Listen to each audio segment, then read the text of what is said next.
اسلام دھرم کے پہلے نبی حضرت آدم علیہ السلام مانے جاتے ہیں۔ اسلامک مانیتاؤں کے انوسار حضرت آدم علیہ السلام ہی پہلے انسان تھے جنہیں اللہ نے اپنے ہاتھوں سے بنایا اور انہیں زمین پر پہلا نبی نیوکت کیا۔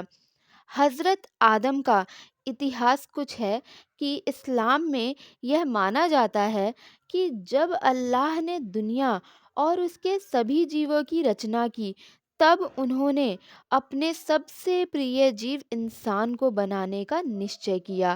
انہوں نے مٹی سے آدم علیہ السلام کا شریر تیار کیا اور پھر اس میں اپنی روح پھونک کر انہیں جیون پردان کیا۔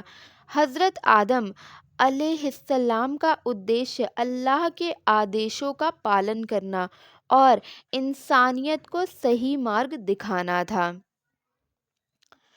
نبوت کا مقصد: اللہ نے حضرت آدم علیہ السلام کو نبوت دی تاکہ وہ اللہ کے سندیش کو انسانوں تک پہنچا سکیں اور انہیں صحیح اور غلط کی شکشا دے سکیں۔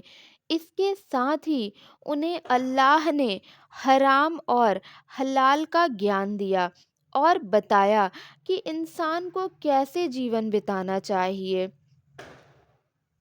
اسلامک مانیتاؤں کے انوسار حضرت آدم علیہ السلام اور ان کی پتنی حضرت حوا علیہ السلام پہلے سورگ میں رہتے تھے، لیکن شیطان کے بہکاوے میں آ کر انہوں نے وہ پھل کھا لیا جس کی مناہی تھی۔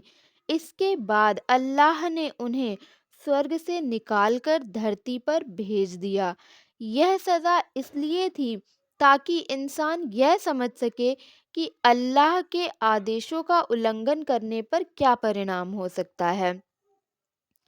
دنیا میں پہلا انسانی جیون دھرتی پر آ کر حضرت آدم علیہ السلام اور حضرت حوا علیہ السلام نے جیون شروع کیا۔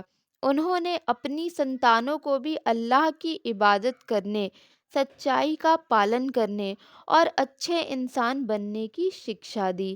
حضرت آدم علیہ السلام ہی کی سنتانوں میں ہی دھیرے دھیرے انسانی سبھیتا کا وکاس ہوا۔ اس پرکار اسلام دھرم کے انوسار حضرت آدم علیہ السلام پہلے نبی مانے جاتے ہیں اور انہیں اس دھرتی پر پہلا انسان بھی مانا جاتا ہے۔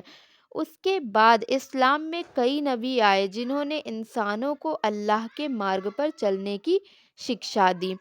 اسلامک مانیتاؤں کے انوسار حضرت آدم علیہ السلام پہلے انسان اور پہلے نبی تھے۔ اللہ نے انہیں مٹی سے بنایا اور انہیں اپنی روح پھونک کر جیون دیا۔ انہیں اسلام دھرم کا پہلا نبی مانا جاتا ہے جنہیں دھرتی پر انسانوں کے مارگ درشن کے لیے بھیجا گیا۔ حضرت آدم علیہ السلام کا ادیشیہ انسانوں کو اللہ کے آدیشوں کا پالن کرنے اور نیتکتا کے ساتھ جیون جینے کا سندیش دینا تھا۔ حضرت آدم کو اللہ نے سورگ میں رکھا تھا اور انہیں وہاں کی سبھی نعمتیں پردان کی تھیں۔ ان کے ساتھ حضرت حوا تھیں جنہیں اللہ نے آدم کی پسلی سے بنایا۔ انہیں ہر پرکار کی سوتنترتا دی گئی تھی، بس ایک پیڑ کا پھل کھانے سے منع کیا گیا تھا، لیکن شیطان کے بہکاوے میں آ کر انہوں نے یہ پھل کھا لیا جس سے اللہ ناراض ہو گئے اور دونوں کو دھرتی پر بھیج دیا۔ دھرتی پر آنے کے بعد حضرت آدم اور حضرت حوا نے جیون شروع کیا۔ انہیں کئی کٹھنائیوں کا سامنا کرنا پڑا لیکن انہوں نے دھیریہ اور ایمانداری سے جیون جیا۔ اللہ نے انہیں کھیتی باڑی اور انیہ جیون یاپن کے کاریہ سکھائے۔ انہوں نے اپنے بچوں کو بھی اللہ کی عبادت اور اچھے کاریہ کرنے کی شکشا دی۔ حضرت آدم کے بچوں سے ہی انسانی سبھیتا کی شروعات ہوئی۔